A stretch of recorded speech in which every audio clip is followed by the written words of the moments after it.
Hello everyone. Today I'm gonna talk about how I started a successful OnlyFans as a trans girl. So, let's begin from the beginning. Also, I'm sorry if my lips look a bit fucked. I had lip filler the other day. My lips be bruised. So, I started in May 2020. At the time, I was working in a BP petrol station in my hometown.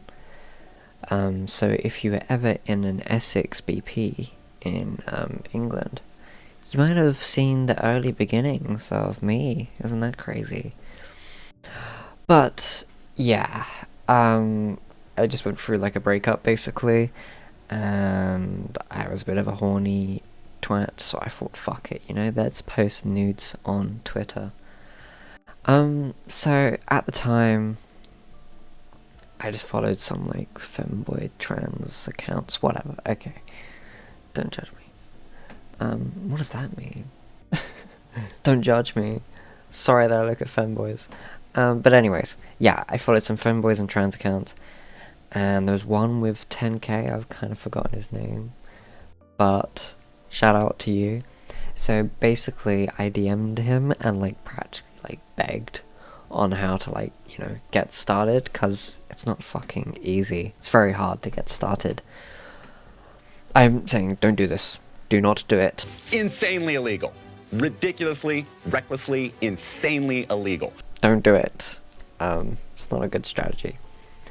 But yeah, he gave me a retweet and things just kind of grew from there. The more people see your stuff, then the more people retweet it, the bigger accounts come in, and bada bing, that's where it kind of gets silly. So yeah, one of the most notable ones early in the day was Series, so Series Clouds. Shout out to Series. Don't look at her page unless you're expecting something else. Anyways, so like my content during this time, right? I was still like cis. It was really bad. I had tiny nipples. I wasn't that attractive. I don't know what people saw, but it did okay. Like I think I got like 17k by the time like I properly started transitioning, which isn't that bad. That's pretty good. I began HRT in, I think, 30th of September 2020. I started on Estradiol and finasteride. I'm still on to this day, actually, although I do take progesterone as well. I should have had blocker more recently, but let's not talk about how difficult it is to get certain medications when you're trans. It's great. I mean, I've got the medication. I can't get authorization to get it injected. I don't want to do it myself. That's scary. That's really scary. So I'm not doing that. Anyways, I was in uni accommodation at the time, so I just grew my account slowly. I was at 18k when I remember showing some of my friends, and now I'm at 400, well over 400, and it's like, what the fuck? It's very hard to process how I got here. But anyways, back in the start, I posted on Twitter 2 to 3 times a day. Don't do that. You'll get burnt out really quick. I don't know why I did that, to be honest. I don't know, but I did it anyways, and it kind of worked out well, but I wouldn't do it. I post once a day now, which also still isn't really needed, but it's good to have, particularly on certain platforms. I think on Reddit, posting daily is kind of needed. I'll go into Reddit and all those other platforms later. Anyways, but yeah, basically, I posted once a day until like the end of 2020. Then I started using Reddit like properly. That's posting on certain subreddits like r/femboys, r/traps, etc., those kind of stuff. And yeah, my earnings just changed. So before that point, I was at like 1k a month, just kind of floating around there, which is still good. Like, it's fucking good. Gave me money whilst I was at uni, and gave me like basically another wage on top of the part-time job I had at the time. It was fucking sick. Basically, that 1k a month then became 2k, then it went to 6k, and then 10, and then now I'm averaging like roughly 25 to 30k, which is crazy. Yeah, but obviously this fluctuates so much. So for example, I currently have over 4,000 subs. But like last month I was down at 2.5k subs. I'd lost a huge amount of people. I was kind of crazy. That's the one thing about OnlyFans I do have to mention, is that it is incredibly unreliable. Your earnings can change massively, and it's quite scary when it can. But yeah, there's a lot of different reasons for why these changes kind of happen. Oops. Yeah, like, for example, for me, at the time, I was transitioning, and I still kind of am. Obviously, you don't really finish transitioning in a sense. Well, you do. I did it again. But yeah, I feel like I'm still, like, figuring myself out, and I'm getting there more and more. Like, I wasn't really trying to present femme for quite a lot of my transition, but more recent time, I put a lot more effort and focus on it, and it's hard. Dysphoria. Anyways, yeah, those early parts of being trans are really rough, I won't lie. Okay, I'm going to post the small photo, for a few seconds, and you can see what I was dealing with at the time.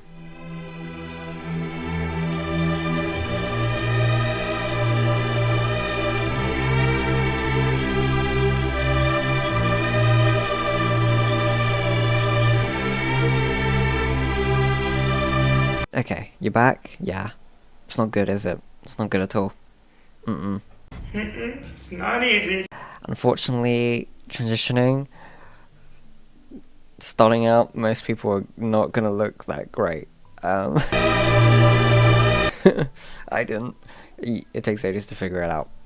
Just want to, like, clarify something in the edit before I, like, make sure I don't come across, like, really fancy or anything.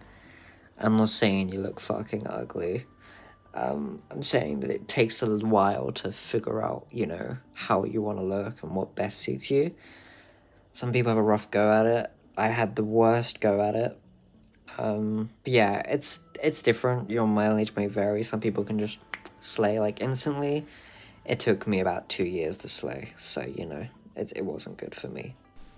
But you get there. But, okay. Off that sidetrack, basically, I also got better at my work. As you do it more, you're gonna get better and better. People can see that. Makes your content better, makes more people want to look at it. It all kind of clicks. And obviously, the more attention, the more following you get, the higher chance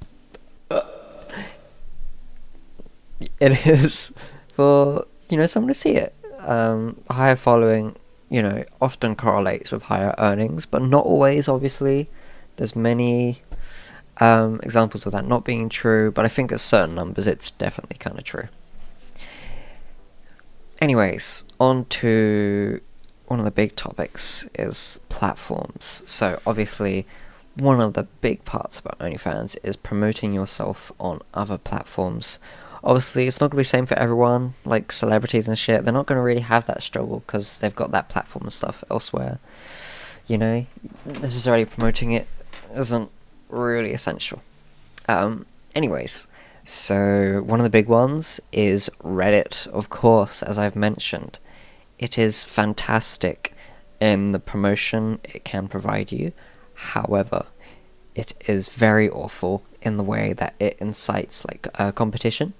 So basically, you're having these posts that are, like, kind of competing for the hot or top post of that day or few hours, whatever. And it's terrible. It's not good for sex work because obviously it's competition, and it stresses you the fuck out. Basically, getting that top post for just like a few hours, or even like some people you can get it for like almost like a whole day.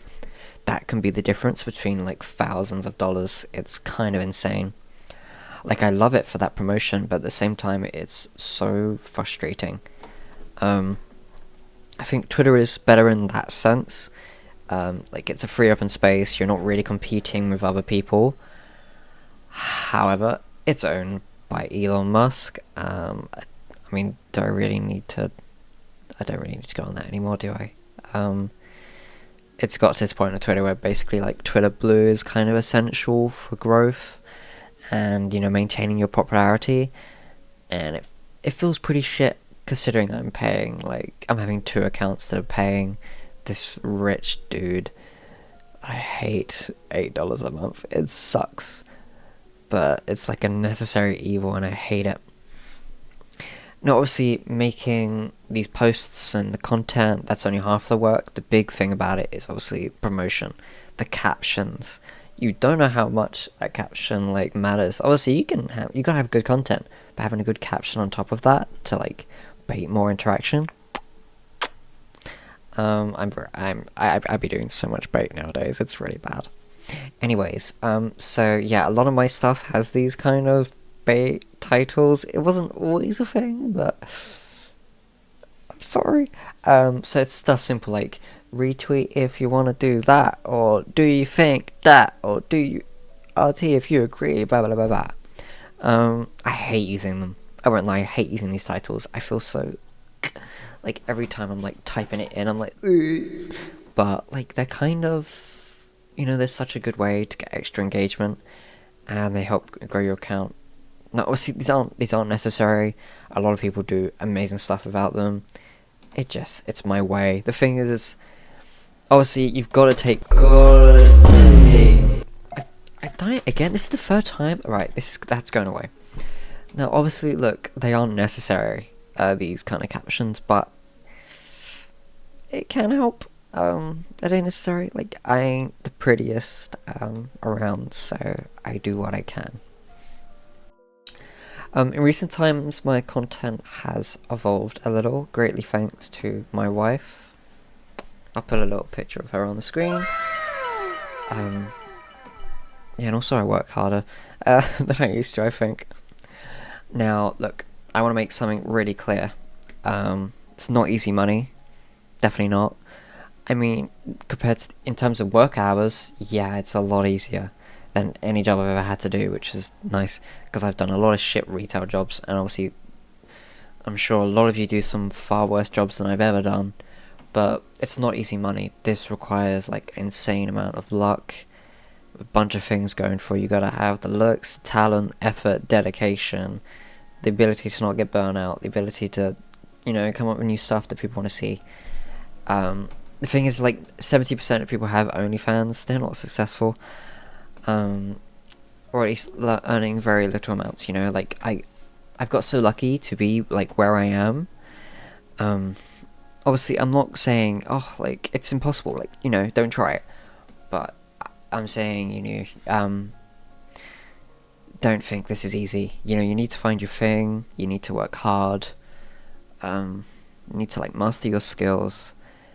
And obviously, to get the best promo shots, to get the moolah. So obviously, as I mentioned, there's filming, there's editing, and there's promotion. So what else do I do? It's time for my least favourite part, and that's... Revenge management. I'll say it again in case the mic didn't pick it up. Revenge management. Now, a lot of people actually hire management people for, you know, them to maintain their OnlyFans. I think the biggest people do. I don't want to pay that, and I can manage it. I hate it, but I can manage it. So the OnlyFans management consists of, like, a few different things. There's messaging, right? And you'll meet, like, I'm gonna burp. Anyways, you will meet, like, the nicest people on there, okay? Like, some really lovely people, but also some fucking weirdos. God. People will ask you to meet, they'll send nudes, they'll be like, FaceTime, like, they think it's included. Like, I'm sorry, you paid, like, $5 and you think that means I'm gonna give you, like, an hour of my time so you can... No, fuck off. Get out of here. Get out. Sorry, man. Unfortunately, it just like so many people just don't see us as people. They're just sex objects to them, it's very frustrating. Messaging just often sucks. I hate doing it. So next bit is PPVs. Now this, I guess, kind of comes under messaging. Basically, you know, you send them paid content in the DMs, and if they want to access it, I send out a big message to the masses, and then obviously some people may miss out and they want it sent to them later. It's not so bad. It does take up like a lot of time of the actual messaging itself. It's easy though, most of the time. And obviously there's posting media as well, which is easy, but OnlyFans is a little bit of a dodgy site. Servers are not good. It is buggy, so be wary. So, look, I don't love it. I don't love looking at my OnlyFans, but I have to admit, at the same time, seeing big numbers makes my brain big happy, you know? So one side of OnlyFans I love is seeing money, obviously. But at the same time, obviously it can be it's not great. It can be pretty gross. It can be very demoralizing, you know, when things go bad or you get some like really disrespectful people. Let's talk about one of the worst parts about doing sex work, in my opinion.